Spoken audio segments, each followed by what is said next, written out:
Greetings, everyone. Hope all of you are having an absolutely fantastic day. Wow. Yesterday was pretty crazy to finally get direct confirmation on what is going to be the aftermath of Microsoft deciding to shed so much of Xbox. And we finally have more direct information. It's definitely not good. 25% of Obsidian has been let go. The studio is still with Xbox, and it appears it's going to continue in some form or fashion, but it's not clear yet what that actually means. Now, there is an upside to some of this in that a lot of studios that we thought were going to be straight up closed are actually going to be able to go independent, and they will retain their licenses. So they'll be able to continue some of the games that they've been working on. So that's definitely a positive, and frankly, more than what I was expecting. But at the end of the day, over 3,000 devs were let go yesterday in an absolute bloodbath on the part of Xbox. So as you can expect, this is going to be a rough video. Let's go ahead and get into it. So first, let's start with Kotaku, which was, as far as I can tell, the first outlet to release this news. The Outer Worlds and Grounded studio Obsidian is losing around 25% of its staff due to Xbox layoffs, and the roles impacted span all disciplines and included employees with over a decade of experience at the studio. So these are folks who worked on Star Wars Knights of the Republic 2, Pillars of Eternity, games of that nature. So if some of you buffoons were planning to comment and say, yeah, see, Outer Worlds 2 was terrible and that's why this deserved or about or whatever, stop it. These are people who worked on bona fide classics. They're being let go of as well. So getting into the article, speaking with sources with knowledge of the matter, Kotaku understands that somewhere around 60 to 70 people were cut. The layoffs included producers, artists, designers, programmers, QA testers, writers, and others who have worked across Obsidian's prodigious slate of recent releases. Looking through LinkedIn posts from impacted employees, it's apparent that many of those impacted were senior talent, including some with over a decade of experience at the studio. The art director on the Outer Worlds and the studio's only recruiter were among those laid off. I honestly don't understand the thinking behind this news. A, why did Microsoft hang on to Obsidian if you were going to shred a quarter of the staff? Like, how do they move forward able to create both Grounded 2 and whatever it is that they're working on right now and any other projects they're supposed to be doing? Like, it seems as if they're going to basically become a shell of what they were before. Could be wrong, but that's a quarter of the staff. How do you move forward from this? And then from the standpoint of Obsidian, it's clear that other developers have the ability to go ahead and just go independent. I'm not clear on why Obsidian didn't decide to do the same thing. Maybe they're hedging all their bets on Fallout, and they're gonna hope that they can do another Fallout New Vegas and it'll be a smash hit, and then they'll be right back on top. But at this point, how could any studio trust Xbox? And if you had to let go of a quarter of your staff to stay with Xbox anyway, like, what's the point? I don't understand what's the point and what's the upside for keeping this relationship going. Now, moving on in the article, another interesting note, Kotaku understands that work on Grounded 2, which is currently in early access, and the announced DLC for the Outer Worlds 2 is expected to continue, but plans beyond that are up in the air. Employees expect to hear more at a studio-wide meeting on July 7th, which would be the day that you're receiving this video. So I'm really hoping we get some leaks or some information from that meeting that help to clarify what is going to happen with Obsidian moving forward. So what is the overall impact to Xbox? What's happening with them? Well, luckily the news new head of Xbox actually decided to put out a full statement that brings a lot of clarity regarding the situation. And let me be clear, I have shit on Microsoft and Xbox pretty consistently for the past couple of years and made it clear I'm pretty disgusted with how they've been handling their studios and handling their games. I think this statement was about as much transparency as a CEO could possibly give regarding an extremely difficult situation. And frankly, I do appreciate it. There is most certainly some corpo speak here.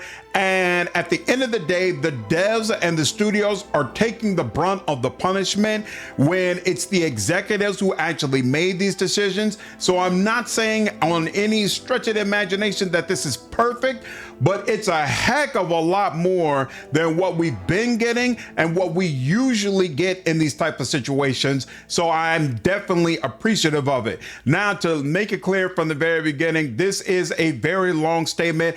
I do plan to go through all of it because I think a lot of us either follow things with console gaming or we're console gamers ourselves. Like I used to be a hardcore Xbox guy, and I feel like some of the information in here helps to illuminate why things have been so bad for so long. But if you're not interested in this, there are of course chapters down below. All right, getting into it. This is an important email I sent today to all employees at Xbox. Team, we are beginning the most significant restructure in Xbox history. After careful consideration, I've made the difficult decision to reduce our team by approximately 3,200 people throughout the fiscal year 2027. This will include approximately 1,600 role eliminations today, and in addition, 4 studios will leave Xbox to new management. I recognize that a year-long restructuring creates additional challenges. Unfortunately, it is not possible to make all the necessary changes in a single day, and I wanted to be direct about the scale. I know this is painful. These changes will directly affect people who have poured their creativity into building Xbox. Many joined us through acquisitions, while others were recruited here or sought us out because they loved this industry and loved Xbox. Today's decisions do not reflect their talent or dedication. Our business today is not healthy. We are operating at margins that are 3 to 10 times lower than comparable platform and publishing businesses. We entered Gen 9 with a smaller install base and a higher cost structure. To grow, we bet on Game Pass, multi-platform, and a broader portfolio of content. While those businesses have created meaningful value, they did not grow at the pace we expected. As that happened, our core business weakened, and we added more teams, more investment, and more time, hoping for a better outcome. And now, the industry is facing the most severe hardware crisis in its history. We must reset Xbox. 2 things. First, let's talk a little bit about Game Pass, right? Because there's actually some more information that came out about it. So Wall Street Journal released an article today. I can't get into it because you have to pay to be able to look at it. But Shinobi was kind enough to make it clear that in that article, they clarify that Game Pass currently has around 30 million subscribers, and Xbox had projected that number to reach 77 million this year. So they are significantly beyond their financial projections and where they hope to be at this time. And there's no question that this figure is part of what's driving the change. Another thing that I want to keep in mind that Asha does not mention in her statement is that Microsoft has had a huge hand in the hardware crisis that we are seeing right now. This is all revolving around AI. Microsoft has put in a ton of investment to push AI as hard as possible, and it is now eating them alive, as it is a lot of other companies as well. So this is not something that just naturally unfolded or natural business related issues that they're trying to weather. This is a problem that they created. They created, the executives executives at Xbox and Microsoft created this issue, and now the majority of those executives are not going to face any punishment, and instead the studios and the devs are left to pick up the pieces and figure out how to weather this storm. Absolute pure insanity. Moving on, first we will reset our content portfolio. Since 2018, we have aggressively expanded our studio portfolio, while the number of games created each month across the industry now outpaces the last 10 years combined. We now find ourselves competing not only with the largest publishers, but also with smaller independent studios. It is neither possible nor desirable to own every great independent studio. We have also learned that we are not the best home for every type of studio. In a typical year, we lost 64 cents for every dollar we invested. As we reset Xbox, we will help independent creators succeed by providing open development tools and audiences to realize their vision. I hate that this is occurring. I hate that over 3,000 people have lost their job. I think this is absolutely horrific, and it's clearly because of decisions made at very, very high levels, and only a couple of those people paid the price. All that being stated, losing 64 cents on every dollar is just clearly not sustainable. It is not something that they can sustain, and I agree when people keep bringing up the rate at which these games were being released was not fast enough. It was clearly not going to suit Microsoft's purposes. Again, this is all their fault. They didn't have to purchase these studios. They didn't have to go in this direction. And they certainly made major mistakes as far as talent they pushed out to try to save costs, who could have in turn sped up the development process of some of these games. And again, I feel like it reinforces why the situation with Obsidian is so weird. Obsidian is not one of the studios that had issues cranking out games. Obviously, some of those games did not reach the financial targets that they were supposed to, but a lot of that is also on Microsoft. I strongly argue Outer Worlds 2 was clearly damaged by trying to release it as an $80 game, and it never recovered. The hype never recovered from that initial announcement where Microsoft tried to force people to pay $80 for a game that was clearly AA. So where is the acknowledgement that, hey, there's a mutual fuck up here, so we're not going to just shred a quarter of your studio because you didn't make enough money. We are going to properly market your next game, and in turn you are going to ensure that this next game comes out in a time frame that is reasonable or acceptable, and you're going to also ensure that it's a great game that people also want to purchase.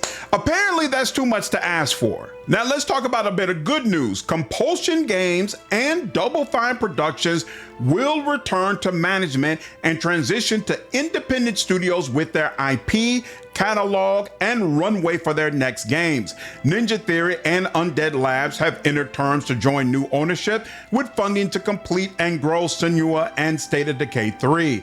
In France, Arkane's management is beginning required consultation with its work council to review potential strategic options. Okay, so this is amazing news because a lot of us thought that these studios were going to be flat out closed. So to hear that actually they're going to remain open is awesome. And Compulsion Games put out a statement. Compulsion Games are the ones who created South of Midnight. I did a full live stream of South of Midnight, had an amazing time. One of the best soundtracks for a game I've ever heard, and I would really love to see a sequel to that game. So I'm very, very happy and excited to find out that Compulsion Games is going to be able to continue operating. So reading through the statement, when Compulsion Games was founded in 2009 as an independent studio, we were just a few dreamers in a leaky old gramophone Phone Factory, devoted to creating rich storylines and experiences that felt handcrafted. We care about the craft of making games, the stories we tell, the players who experience them,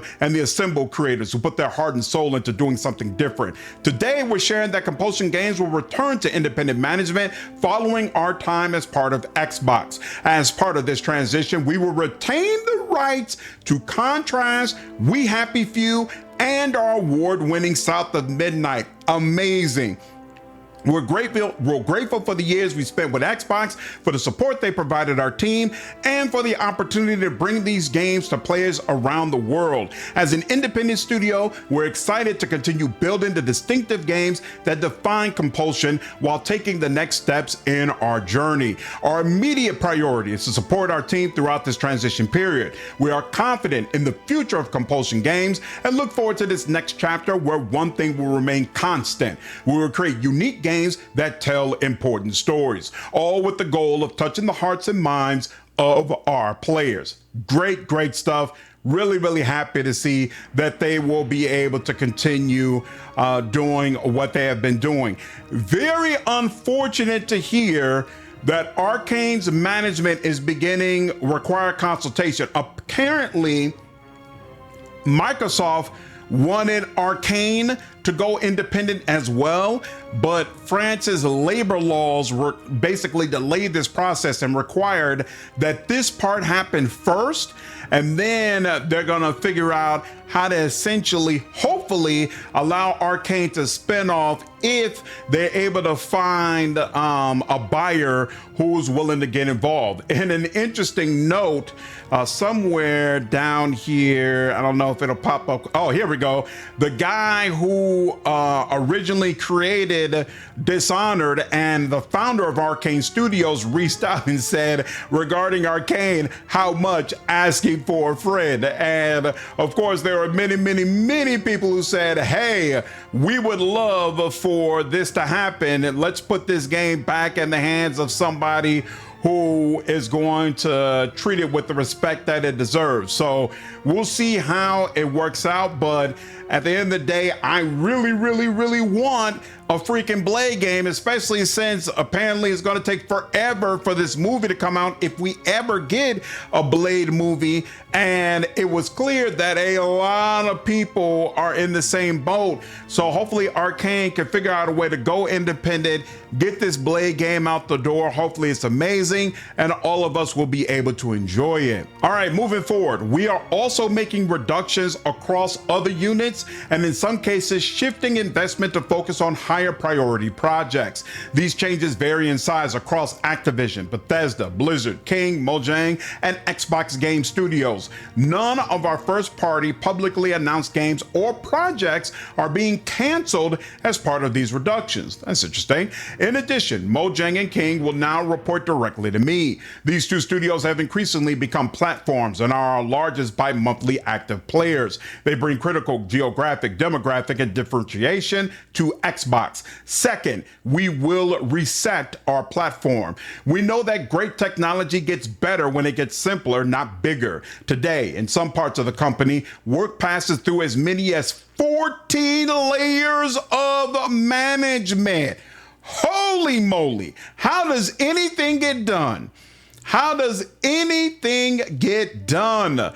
Our platform teams are 40% larger than they were at the start of this generation, even as our player base and playtime have declined. That complexity has slowed decisions, blurred accountability, and made it harder to deliver for players. As we reset Xbox, we will simplify. We will reduce management layers to no more than 5, and where possible, 3. We will deliver success through a flatter organization that is built around makers, individual contributors focused on building, player coaches, leaders who remain deeply involved in the work while developing their teams, and directly responsible individuals, DRIs, who own key decisions and outcomes. And we will streamline how we work across our tools with a cleaner code base, shared services, and 50% reduced vendor spend.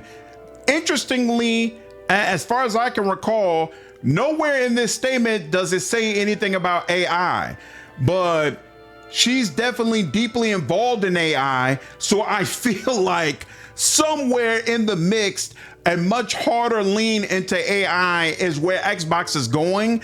And they're kind of hiding that here in this statement. So all of this sounds good. It sounds great.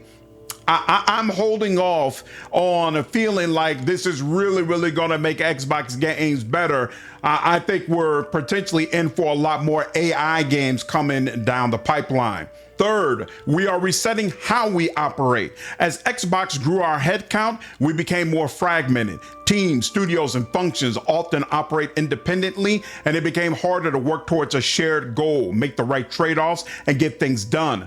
For the first time, we are establishing a chief operating officer with end-to-end P&L responsibility across content, hardware, platform, and services. For the first time, Xbox apparently has never had a COO. How is that possible? I don't even understand how is that possible. And I think Larian Studios, where's Crom at?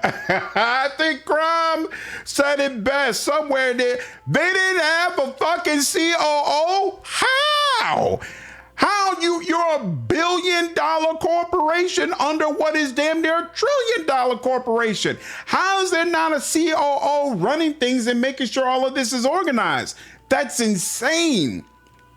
Helen Chiang has been promoted to this role and will report directly to me. Over nearly 2 decades at Xbox, Helen has helped build some of our most important businesses, from Xbox Live to leading Mojang in the Minecraft franchise. She will bring our businesses together under one operating model, making sure we make clear investment decisions, learn from our successes and failures, and hold ourselves accountable for results. Thank you, Dave McCarthy, who is retiring after 17 years with Xbox.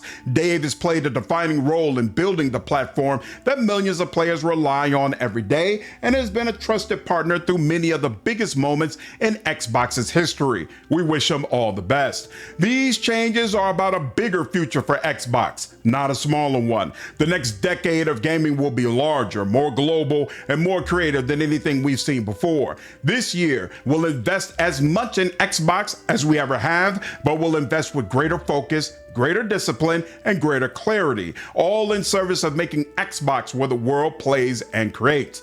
I want Xbox to be one of the few companies that entertains more than 1 billion people each day and gives everyone the opportunity to create and connect. I know we can achieve this goal. Xbox has many of the most beloved franchises in entertainment history, talented studios around the world, and we will return to growth in 2027. 1 billion people each day? That's not happening.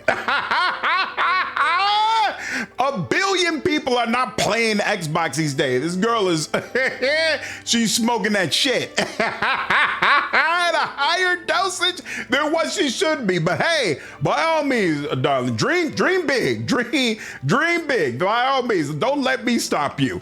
History is full of companies that mistake longevity for inevitability. We will not be one of them. Asha, hey, hats off to you. I appreciate the transparency here. Truly do. She did not have to lay this out in a public manner. This could have been strictly an internal statement. I'm really happy that they felt like, considering the nature of these changes, they had to tell fans more and make these clearer fans. So that definitely works for me. Obviously, it's devastating for the developers. I mean, it's devastating for 3,000 people to lose their jobs, period. But we all know there's not 3,000 to 4,000 jobs just sitting around waiting for them to go into in the game industry. So it's nice to think that some of this will result in new studios being created and we're going to get more amazing indie games. But the reality is there's probably a lot of intelligence, a lot of knowledge that's just going to leave the industry and never come back, never even think about coming back. In fact, I've seen multiple devs posting about this today, that we're losing so much talent because the industry is in such upheaval. People are like, there's no way I even want to be involved. And that's not even including the talent that could potentially start training themselves, going to college and doing things so that they'll be prepared to eventually enter into the game industry, who are already making the decision, ain't no way I'm going to sign up for this type of madness. It doesn't make any sense. So all the way around, this is sad, and I'm a little more hopeful than what I was expecting, because I'm really happy and thankful that some of these studios were able to go independent and that they'll be able to continue making games. But it's not positive, man. It's not positive, and it's hard to see the light at the end of the tunnel. And I really hope there's some clarity provided in regards to what the heck is going on with Obsidian. Anyway, that's the video. Hope y'all enjoyed it as much as you possibly could. Leave your thoughts and your comments down in the comments below, and I'll see y'all in the next video. Take care.